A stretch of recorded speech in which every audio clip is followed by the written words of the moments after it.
Overall, what's your perspective on the manufacturing sector? Well, my perspective is that the manufacturing sector still has quite a lot of challenges. And because these challenges are basically rooted in some fundamentals in the economy, they are not challenges that will go away very quickly. We are talking about challenges, first, of infrastructure, for instance.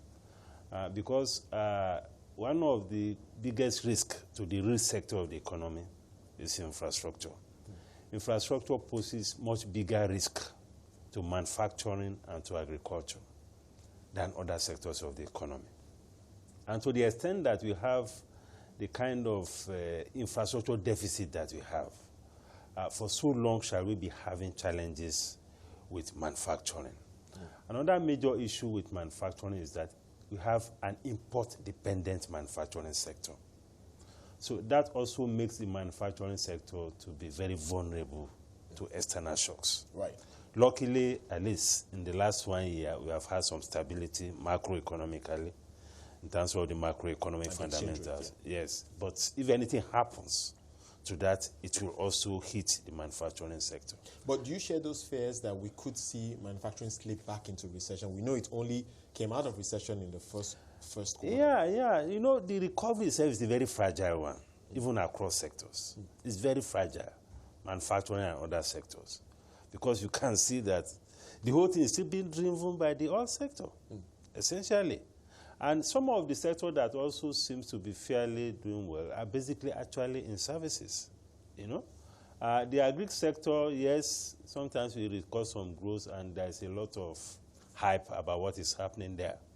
But if you also look at the productivity in the sector, it is still very, very low.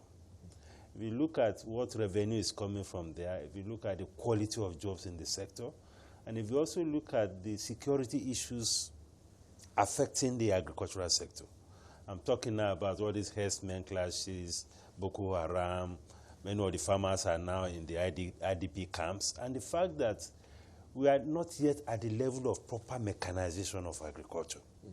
So these are very fundamental issues that will take some time actually to change. Right.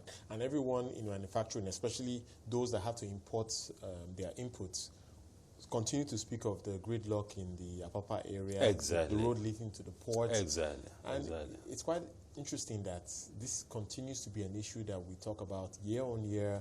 Even over the course of this government, there have been more or less commitments to get that fixed. It appears to be moving, but appears to be moving very slowly indeed.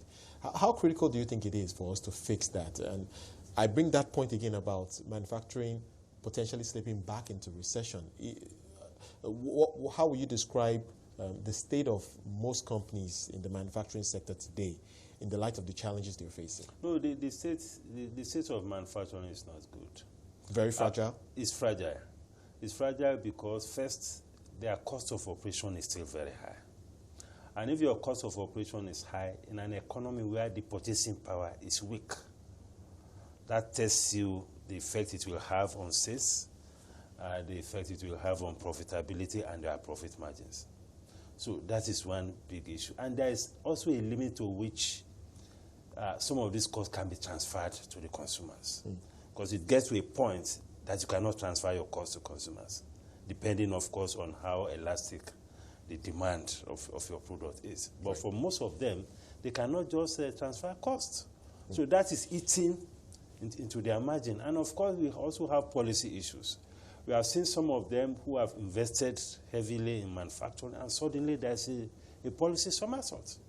It happens a lot, and that is one thing that we need to urge the government to have a rethink about. Right. You don't just sit down and within a few weeks you just announce a policy change. It's not right. So we're still seeing that? We are still seeing that. I mean, we have seen people who invested heavily in these tomato industries, yes, you know, whose major material they were importing the paste and they do the packaging here. You know, there's even one example very close to us in Ogun State. Massive investment. Suddenly, the import duty on the paste went to 50% for around 10 or 15%. So that threw the entire investment out of gear. And we have pockets of policy changes like that. So it is also always good for economic policy managers to think through of the implications of policy changes for existing investment. Because manufacturing investment is not a liquid investment. It's not something you can just pack up and move into another investment. Once you are in it, you are in it.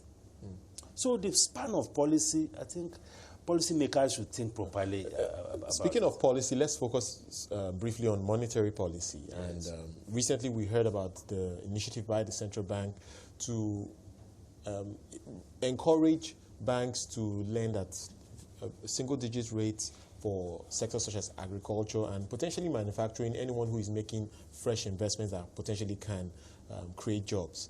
What's your view on that policy in terms of how it will work out? I think it's a good policy to the extent that it shows that the CBN is responsive to the calls. So some sensitivity. Yes. I mean, to the calls to bring down the cost of funds, especially for the real sector. But my worry about the policy is that there is too much emphasis on greenfield and brownfield. You know, I think getting the existing investors to be up and running, to be doing well, to recover from whatever shocks they have suffered in the past, is much more important than laying emphasis on greenfield. Because, I mean, those who are really creating the jobs and making the impact are those who are already on ground. So potentially you could be supporting those who will create jobs, but those who are already creating jobs may have to hire people because of course. Many of them are even facing. Down. Some of them are carrying a debt burden that needs so to be they need financed. some support as well. They need some support. So I think that aspect of policy we need to also review, because most times when the CBN comes up with these intervention funds, new windows for opportunity, the emphasis is always on new projects. I mean, the circular was very clear that this policy is not for refinancing. Whereas because the burden that some of them are carrying when they bought machineries, the burdens are so heavy. And if you're able to take away that burden from them, it will enhance productivity in the sector. Right.